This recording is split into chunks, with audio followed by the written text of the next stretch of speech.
You can finally see, can't you?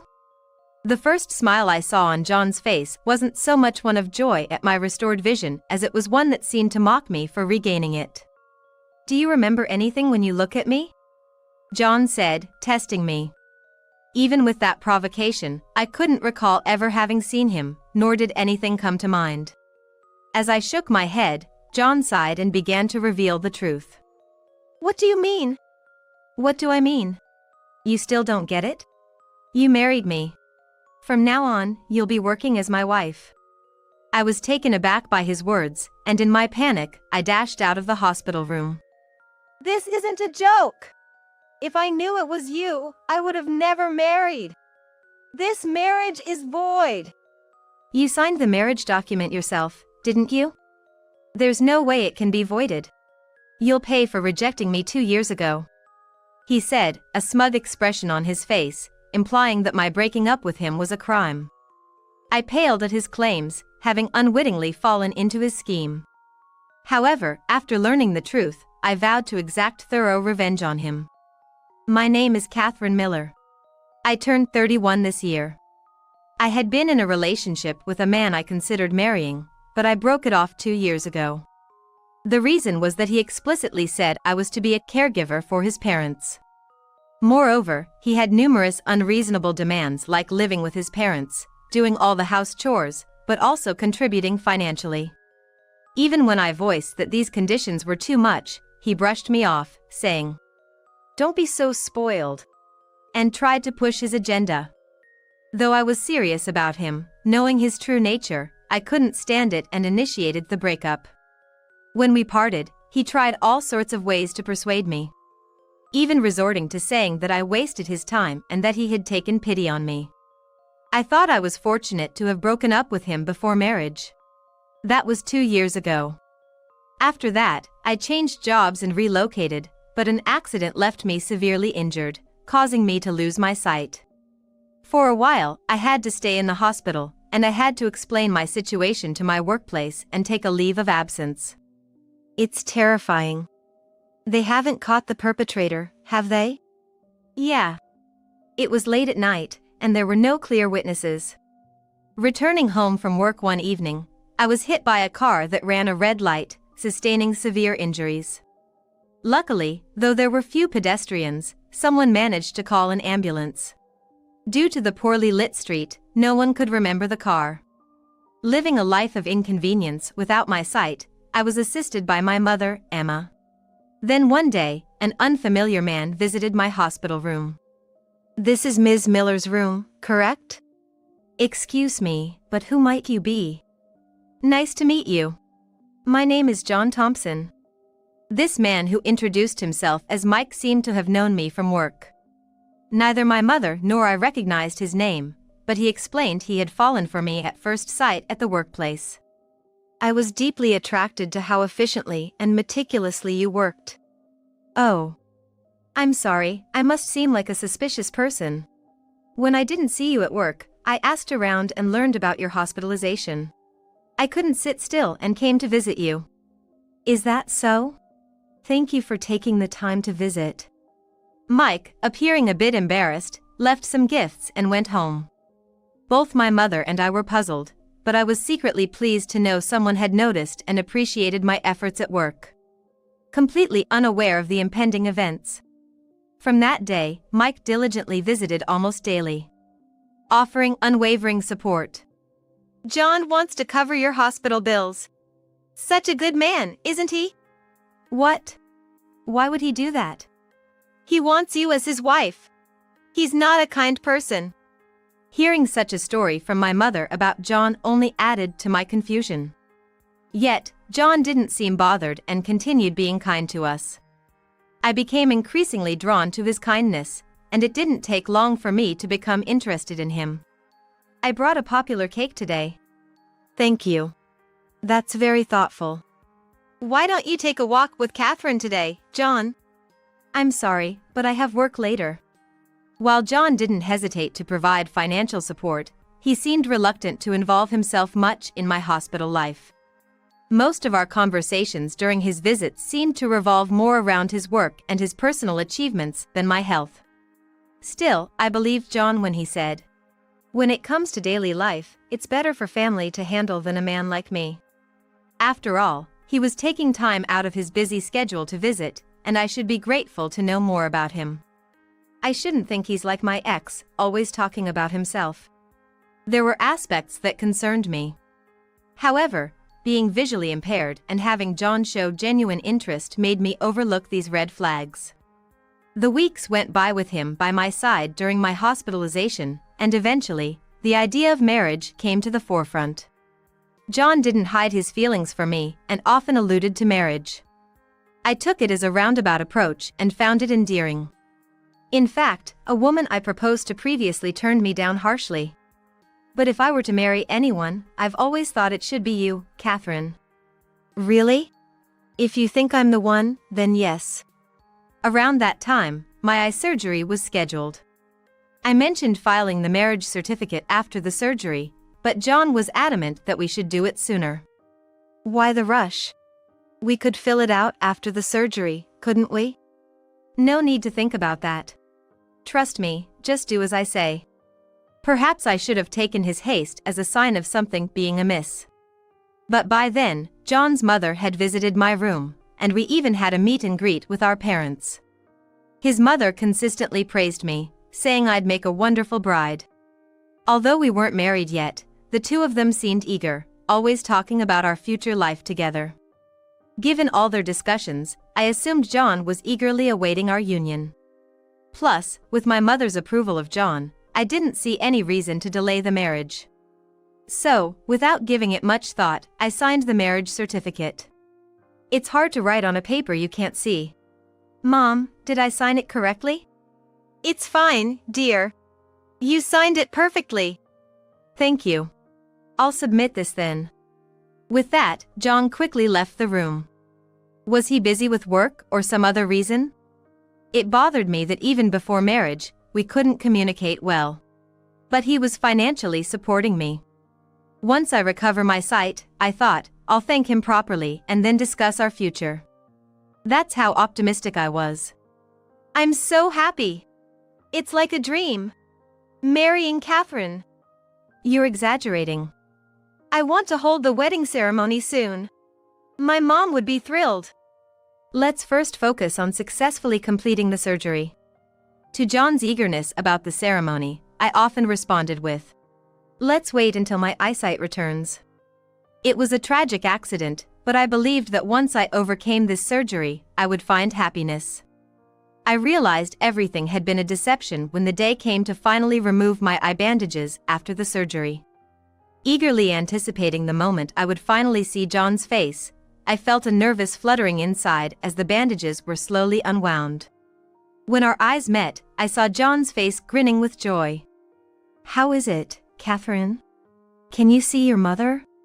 "Yes, it's a bit bright, but I can see clearly." "That's great. Finally, you can see." The first time I saw John's smile, it felt more mocking than joyful about my restored sight. "Don't you remember anything when you look at me?" John inquired, as if testing me. Despite his words, I had no recognition or memory of John. Seeing my confusion and my head shake in denial, John let out a sigh and began telling the truth. "Catherine, actually, my name is Jack. Not John, but Jack." "Jack?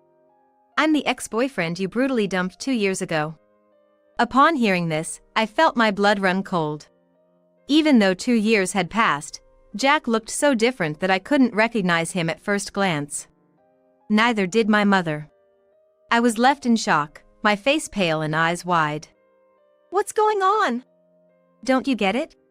You've married me. From now on, you'll be working as my wife." His words startled me, causing me to bolt out of the hospital room. However, Jack quickly caught up with me and dragged me back. "This has to be a joke. If I knew it was you, I would never have married you. This is void." "You signed the marriage papers, didn't you? There's no way this can be voided. Now, you'll pay for dumping me 2 years ago," Jack said with a smug expression, implying that breaking up with him was a sin. From what I heard, after our breakup, he'd been frantically searching for where I moved to.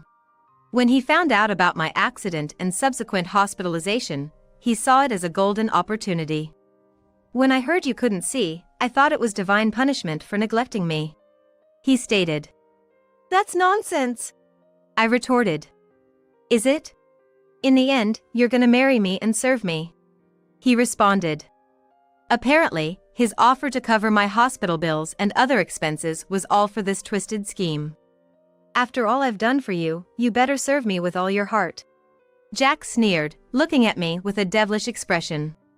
Never did I think the one I trusted would betray me. Overwhelmed by regret, I bit my lip. Like I said 2 years ago, you'll live with my folks. Make sure to handle the chores and work. I've spent money on you, so I expect some relaxation in return, he said. Jack shamelessly listed the unreasonable demands that had led to our breakup. The idea of now being financially obligated to him almost made me faint. After he said his piece and finally left the hospital room, my mother and I stood there, drained of strength. Even after I was discharged, the situation remained dire. Even if we paid back all the expenses using our savings, it seemed unlikely he'd let me go.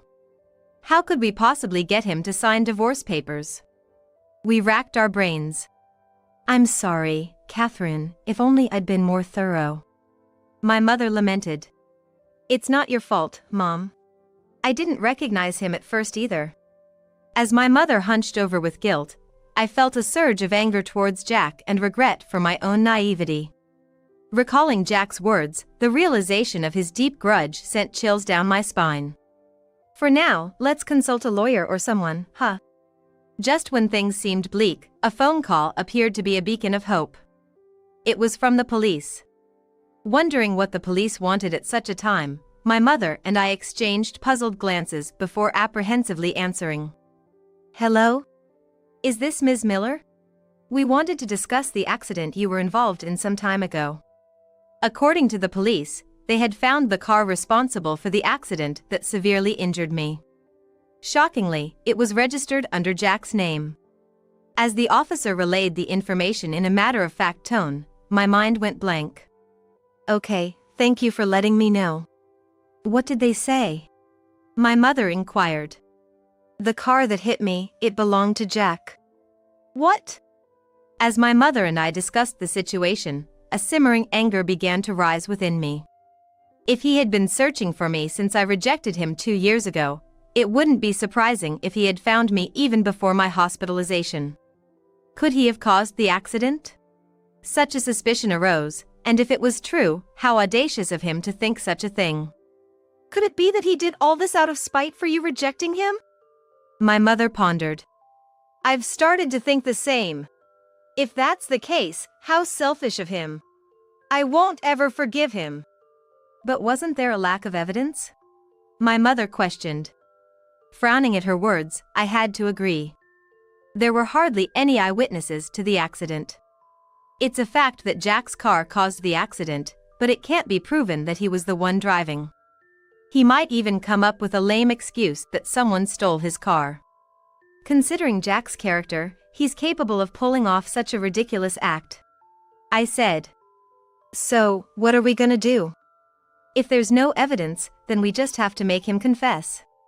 Chances are, if cornered, he would prioritize self-preservation. No more beating around the bush, we couldn't let him continue this charade. Feeling that he might slip up now, I decided to strike back with a recorder in hand. Suggesting that we meet to discuss arrangements for our upcoming life together, Jack eagerly agreed, anticipating our conversation. Although I requested a one-on-one meeting at a diner, he smirked as he showed up with his mother. I held back my disgust at his excessive reliance on his mother, clutching the hidden recorder as I gave him a stern look. You didn't come by car today? Why does it matter? Let's just get this over with. You need to understand the rules, okay? He still believed I was clueless, laughing maliciously as he spoke. Barely suppressing the urge to confront him right then, I played along, making it easy for him to say whatever he wanted. Which rules are those? You've said so much that I can't keep track. I got you. Given how forgetful you are, maybe I should write it all down for you. He laughed mockingly, eagerly beginning to list the unreasonable conditions. His mother just nodded in agreement. Even though I was recording, I had to endure his absurd self-made rules, struggling to keep my composure. My mom here will teach you how to be a proper wife. So be grateful and listen up. As a wife, don't even think of defying me. Remember, you owe me. Time and again, he would bring up how he supported me by covering my hospital bills. Curious to see how he'd react, I asked if repaying those expenses would allow for a divorce. As expected, he scoffed at the idea. Why would I agree to that? Despite my busy schedule, I came to visit you in the hospital. If you're so set on divorce, repay me for all the favors I've done for you. All the favors? You mean visiting me? You fell for me all on your own and decided to marry me, remember? Even my mom said she'd forgive you for rejecting me once. So, you better serve me wholeheartedly from now on. No matter what I asked, Jack maintained his arrogant demeanor, convinced I had no options. His mother, too, seemed to think I was helpless, boasting about retraining me. Keeping my temper in check, I waited for the right moment to strike. Just to clarify, can you break down how much I owe you? Sure. Let's start with the hospital bills. And don't forget the cost of the gifts I brought you, like cakes. While calculating the expenses, Jack tried to inflate the amount, adding things like taxi fares for his hospital visits and the cost of gifts. With such an amount, you'd probably take a lifetime to pay me back, huh? Making sure he was well into his own delusion, and after he mentioned that absurd amount, I smirked and shot back. Well, only if it's a legitimate cost. Of course, it's legit. I have every right to demand it from you. In that case, I'll also exercise my right. Maybe we can add some compensation on top of that. What? He initially seemed confused about what I was implying. I showed him the call logs, informing him that the police had contacted me about the accident. The police have identified the car that hit me. They've contacted you too, haven't they? What the hell are you talking about? Playing dumb won't help. The reason you didn't come in your fancy car is that you couldn't, right? It finally dawned on him that I was on to the truth. Visibly flustered, Jack glanced towards his mother for support. How do you know that? With him practically confessing, I told him I had heard everything. Watching Jack panic, I felt assured of my upper hand. Prove it. There's no evidence that I hit you. Why are you so certain? I made sure of everything before targeting you. My mom here kept an eye out too. I'm certain. Jack confessed, indicating his mother was complicit. Glancing at the recorder discreetly under the table, I silently celebrated. Even if he was an ex-boyfriend, it was odd that someone at work would randomly spill about my hospitalization. He probably pretended to be a relative and gathered the information. His craftiness made me glare at him resentfully. Thinking there's no evidence? That's just wishful thinking on your part. What are you talking about? What if I recorded our entire conversation just now? I flaunted the recorder in front of him. Both turned pale, realizing their confession was caught on tape. I'd advise against doing anything rash. One call to the police and it's game over for you. Just moments ago, the two of them were so certain they could manipulate me as if I were some kind of maid. Now, they looked utterly defeated, their shoulders slumped in resignation. I had my doubts about how things would turn out, but thanks to their overconfidence and carelessness, they dug their own grave just as I had hoped. Seeing this, I finally felt relief. You intentionally caused an accident and had the nerve to make such demands. I'm sorry. Just don't report me to the police. So, you admit to everything? Yes, I do. I was angry you rejected me and thought I could bind you by owing me a favor. My mom said it was a good idea. Jack's overly attached behavior to his mother gave me the chills. But what felt even more unsettling was the silent presence of his mother-in-law sitting next to him. It's one thing for her to agree, but to learn that she actively encouraged her son to intentionally cause the accident is no laughing matter. The marriage is null and void. Sign the divorce papers properly. Fine. Since you caused the accident, it's only right for you to pay both the compensation and the medical bills. We'll discuss this further through lawyers later on. But why should I pay all of it? Half of the medical expenses should be on you. There's absolutely no reason for me to forgive someone who intentionally caused an accident. I coldly responded, and Jack, at a loss for words, fell silent. As I got up to leave, I could hear him arguing with his mother behind me, but I chose to ignore it and walked out of the diner. Hello, Mom? Yeah, I'm heading to the police station now. I tightly gripped the confession, ready to report the incident to the police. I'm determined to make sure Jack faces the consequences of his actions. Later, thanks to his own confession, things settled down much smoother than I anticipated. Jack, who always seemed to buckle under authority, couldn't argue much when lawyers were involved, and I managed to get almost all of the compensation I asked for. I promise I'll pay everything. Just please don't get the police involved. Sorry, but that's not happening. You need to face the consequences of your actions. It seems Jack wanted things to be settled without making a big fuss, but it's not up to me anymore. Fearing the discovery of the accident he caused, he didn't even send his car for repairs, instead opting to hide the evidence. This dubious act led the police to investigate his home. He refused to cooperate with voluntary questioning, dragging the matter on, and consequently, the neighborhood quickly became rife with rumors. In the end, blaming me for making things uncomfortable for him, Jack muttered some parting words and moved out. It's like the saying, the thief has a guilty conscience. Both my mother and I couldn't help but be in disbelief. I just hope wherever Jack has moved to, he doesn't bring any more pain to other women. Sometime later, with the compensation money I received, I decided to move again. Knowing that my ex-boyfriend was aware of my workplace, I chose not to return and started afresh in a new location. Luckily, my new job environment is much more supportive, and I've been having a good time. Having a stain on my past does upset me, but I chose not to dwell on it, seeing it saddens my mother. Thank you for your help the other day, Catherine. Would you like to grab a meal sometime as thanks? That sounds great. Any good restaurant recommendations? Currently, there's a male colleague who's been quite friendly and doesn't concern himself with my past. Given the trust issues my past experience instilled in me, this time around, I intend to be more discerning and am hopeful to find happiness.